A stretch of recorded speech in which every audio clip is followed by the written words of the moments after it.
ខ្ញុំលាក់អារម្មណ៍ខុសទេរូបខ្ញុំស្រាប់តែខ្លាចមេឃភ្លឺទីស្គងងឹតស្រែកក៏ស្រែកមិនលឺមានជំងឺខ្លាចអ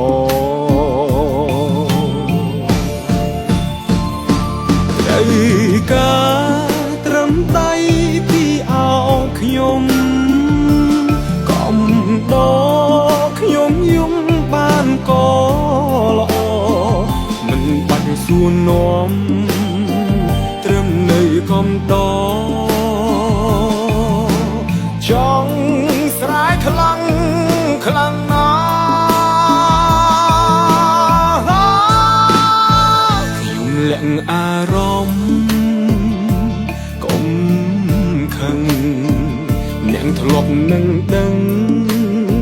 ស្ថានភាពនេះ